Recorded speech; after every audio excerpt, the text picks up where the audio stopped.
मीना बहुत शांत लड़की है। वो दिल की बहुत ही नेक इंसान है। मीना हर रोज स्कूल जाती और मन लगाकर पढ़ती। उसके माता पिता उसे बहुत प्यार करते थे। मीना को सबकी मदद करना बहुत अच्छा लगता था। मीना का स्कूल उसके घर से थोड़ी दूर था, तो बस या गाड़ी में जाना पड़ता था। अरे ये क्या, आज एक भी गाड़ी नजर नहीं आ रही। लगता है पैदल ही जाना पड़ेगा आज स्कूल। शाम को मीना और उसके दोस्त जब स्कूल से घर के लिए निकलते हैं, तभी उनकी नजर कचरे के डिब्बे के पीछे छिपे हुए खरगोश के बच्चे पर पड़ती है। मीना दौड़कर उसके पास जाती है और उसे गोदी में ले लेती है। अरे कितना प्यारा है, कहाँ से आया होगा बेचारा।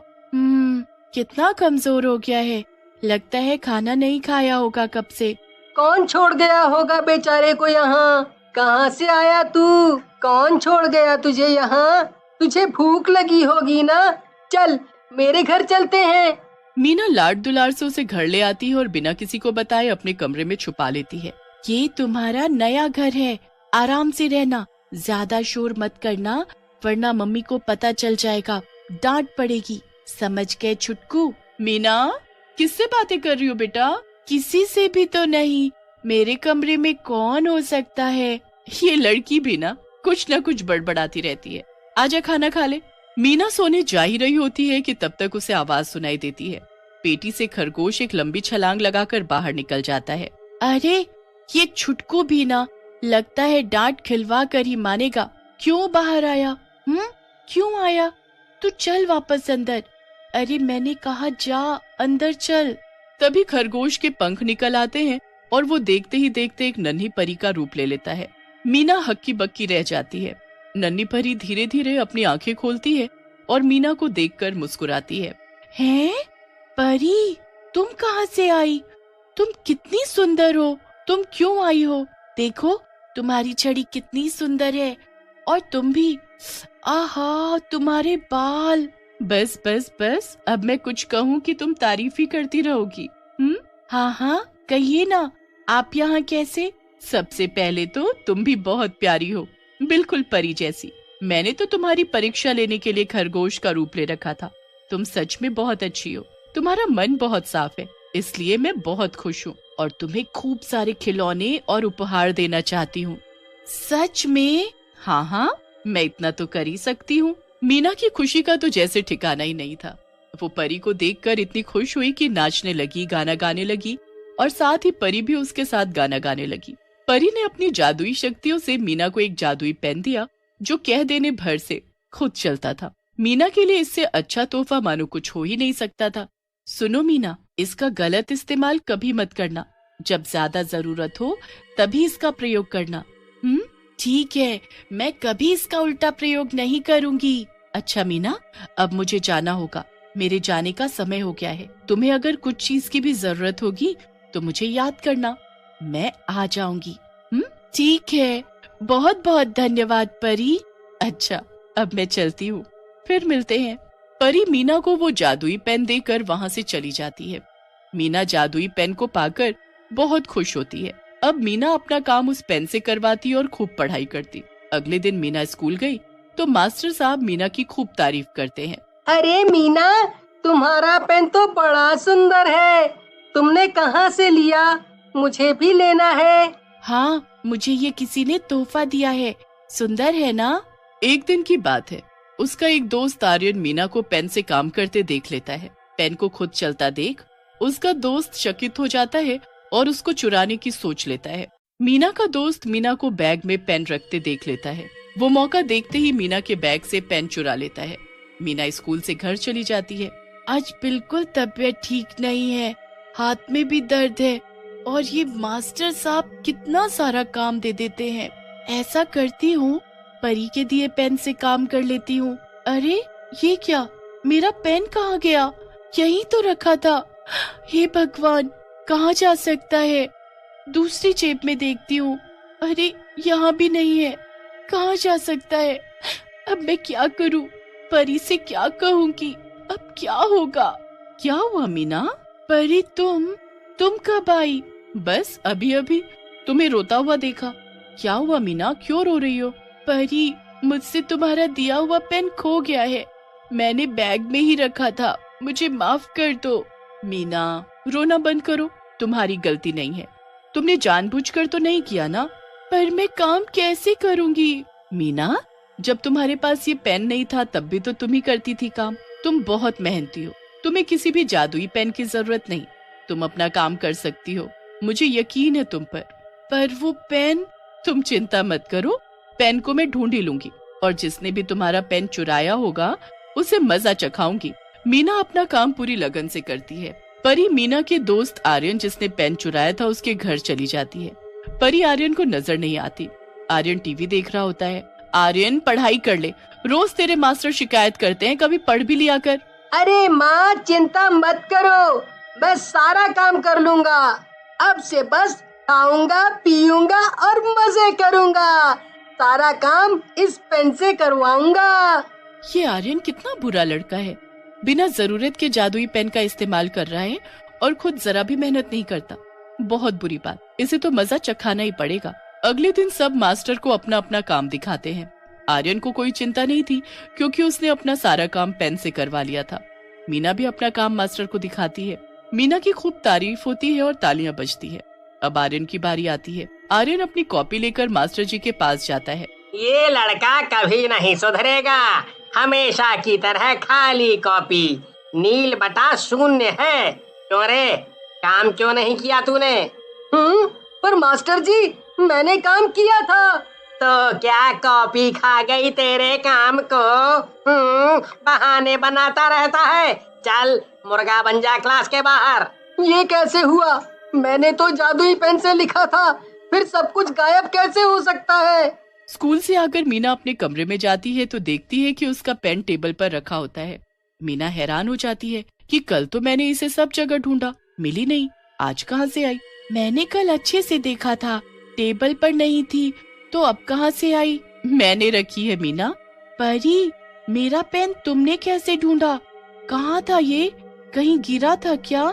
गिरा नहीं, चुराया था। किसने? आर्यन ने। उसने तुम्हें इसका इस्तेमाल करते देख लिया था। अच्छा, पर वो तो आज भी काम करके नहीं लाया था। वो इसका गलत उपयोग कर रहा था, इसलिए मैंने पेन का जादू खत्म कर दिया और उसकी कॉपी से सारा काम गायब हो गया। अच्छा, तो ये सब आपने किया? हाँ, जो भी जादुई शक्तियों का गलत इस्तेमाल करता है वो उन शक्तियों का हकदार नहीं। हमें हमेशा किसी भी चीज का सही इस्तेमाल करना चाहिए। हाँ, एक बात और, हमेशा जानवरों की मदद करनी चाहिए, बिल्कुल तुम्हारी तरह। मेरी नन्ही परी, तुम बहुत अच्छी हो, हमेशा मेरी दोस्त बन के रहना। परी मीना को गले लगा लेती है। दोनों हमेशा साथ रहते, खेलते और खूब मजे करते। रोहन नाम का एक लड़का था। वो शहर के आखिरी छोर पर रहता था। वो बहुत ही गरीब था लेकिन वो मेहनती था। वो अपनी माँ के साथ रहता था और छोटी मोटी दुकानों पर जाकर रोज के खाने के लिए काम किया करता था। माँ, मैं घर आ गया हूँ, थोड़ी बहुत सब्जियाँ लाया हूँ, आज इसमें से ही कुछ बना दे, बाकी का कल देखेंगे। हाँ ले बेटा, पहले पानी पी ले। काम ठीक से हुआ ना? एक मीठा भी ले, पड़ोस में एक लड़की आई है, उसने ही दिया तो मैंने सोचा तेरे लिए रख दूं। अच्छा, कौन कौन आया है उसके साथ रहने? कोई नहीं बेटा, वो अकेले रहने आई है यहाँ पर। क्या शहर के आखिर में इसने क्यों घर लिया है? ऊपर से अकेली है, डर नहीं लगता क्या इसको? हाँ बेटा, अकेली भी है और घर भी बहुत ही सुंदर बनाया है। ऊपर से खुद भी बहुत सुंदर है, ऐसा लगता है कि परी उतर कर आ गई है। मैं तो देखती ही रह गई। क्या माँ, सच में ऐसा है क्या? फिर तो पता नहीं कि इसने यहाँ क्यों घर बनाया है इतनी दूर। जाने दो, इसकी भी कोई मर्जी होगी या मजबूरी, हमें क्या। हाँ बेटा, हो सकता है, जिसकी माया वही जाने। खैर तू बता, मैं आज क्या बनाऊं खाने में? बता, क्या खाएगा? माँ, मैंने करेला और प्याज लिया है, आप उन दोनों को मिलाकर ही सब्जी बना दो। ठीक है बेटा, मैं अभी बनाती हूँ। तभी कोई दरवाजा खटखटाता है। बेटा देख तो कौन आया है। जी, आप कौन? जी, मैं आपकी पड़ोसी हूँ, आज ही यहाँ रहने आई हूँ। वो मैंने घर बनाया है ना, तो खाना देने आई थी। आज पहला दिन है मेरा, इसलिए सोचा आप लोगों को खाना खिला दूं। कौन है बेटा? माँ जी, मैं हूँ जो सुबह आई थी। अच्छा अच्छा, ठीक है बेटा। वो खाना देकर चली जाती है। कुछ दिन बीत जाते हैं, पर मोहल्ले में एक चीज बहुत अजीब हो रही थी। जो भी निशा से मिलने आता वो गायब हो जाता। और जब से निशा उनके पड़ोस में आई थी बहुत सी बातें होने लगी थी। सुनिए, वो मेरे घर की खिड़की अटक गई है, क्या आप मेरी मदद कर सकते हैं? बहुत प्रॉब्लम हो रही है उसको बंद करने में और मुझे समझ नहीं आ रहा कि मैं किसे बुलाऊं इसे ठीक करने को। यहाँ की ज्यादा जानकारी नहीं है ना मुझे। हाँ, कोई बात नहीं, मैं कर देता हूँ, आप परेशान मत होइए, ठीक है? दोनों निशा के घर जाते हुए, जी ये वाली खिड़की है जो अटक रही है। फिर रोहन फटाफट से खिड़की को ठीक कर देता है और निशा रोहन को बैठने को कहती है। आप कुछ लेंगे, ठंडा गरम कुछ भी? नहीं थैंक यू, आपका घर बहुत ही सुंदर है और बहुत अलग अलग चीजें भी हैं, आधे से ज्यादा तो मैंने देखी भी नहीं है आज तक। Thank you. हाँ ये तो है। रोहन को वहाँ पर बहुत सुंदर पेंसिल दिखती है और वो उसे ले लेता है और अपने घर आ जाता है। ये पेंसिल इतनी सुंदर है कि किसी को भी लालच आ जाए। वैसे भी वो बहुत अमीर है, ना जाने ऐसी कितनी पेंसिल ले सकती है। एक पेंसिल खोने से उसका क्या नुकसान होगा भला। चलो मैं जरा इससे कुछ बना कर देखता हूँ। वैसे भी कितने दिन हो गए मैंने चित्रकला भी नहीं की है। रोज के काम धाम के चक्कर में अपना हुनर ही पीछे छोड़ दिया है मैंने। अब जब आज ये सुंदर पेंसिल हाथ में ले ही ली है मैंने, तो कुछ बना ही लेता हूँ। रोहन खुद से बात कर ही रहा होता है कि तभी उसकी माँ की आवाज आती है। क्या कर रहा है बेटा तू अकेले अकेले? कुछ नहीं माँ, बस ये पेंसिल मिली आज तो सोचा कोई चित्र बना डालूं। देख, मैंने मिठाइयों से भरा थाल बनाया है।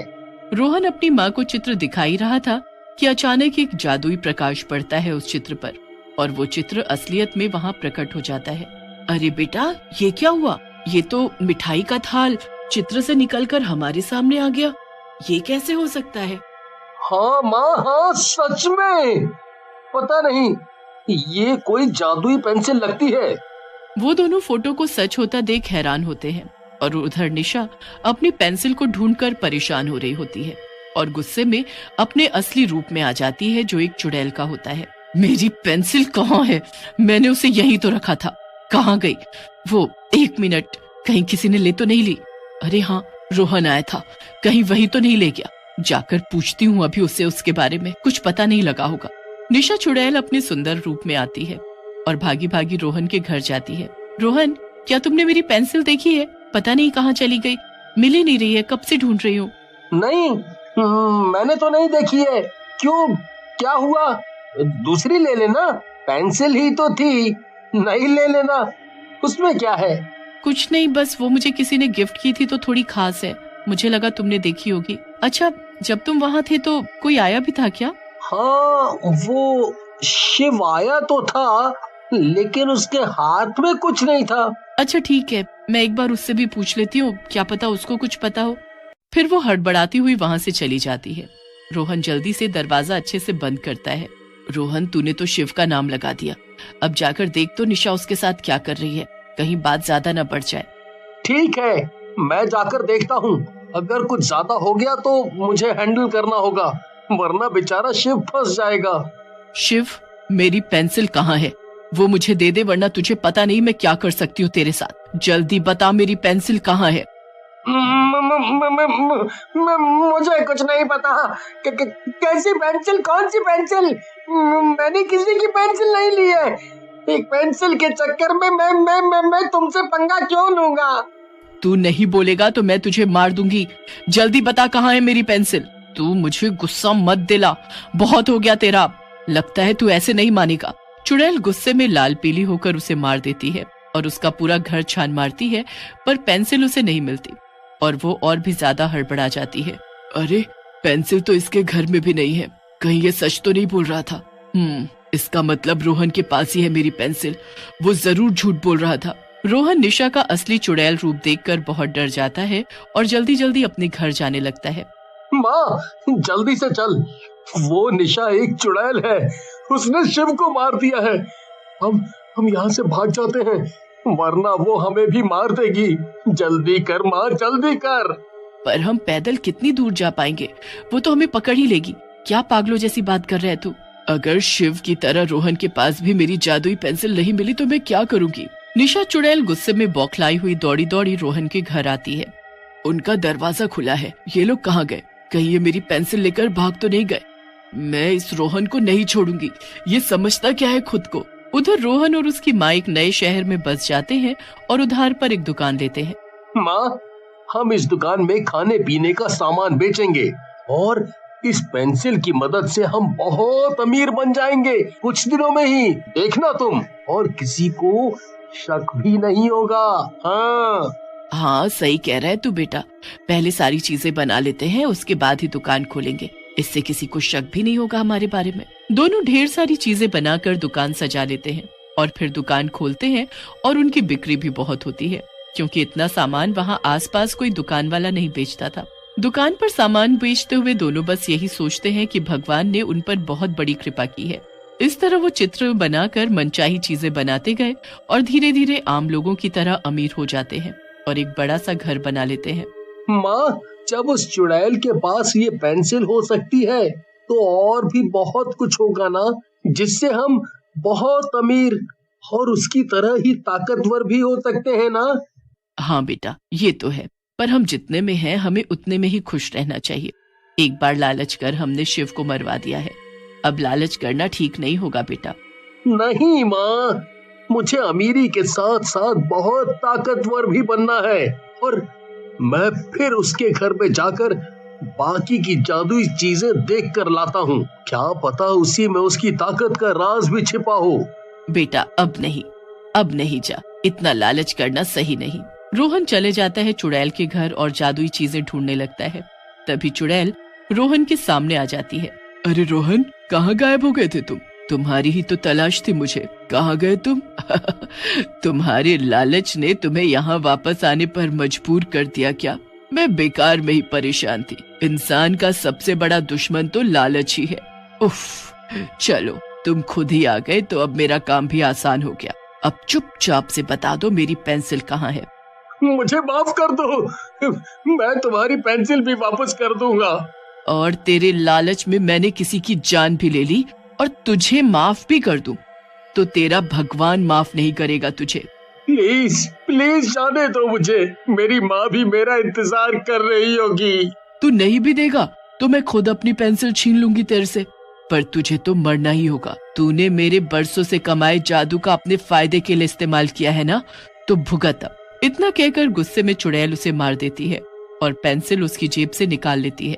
ये लालच इंसान को कभी भी सुख से नहीं रहने दे सकता। चलो किसी और का लालच देखा जाए अब।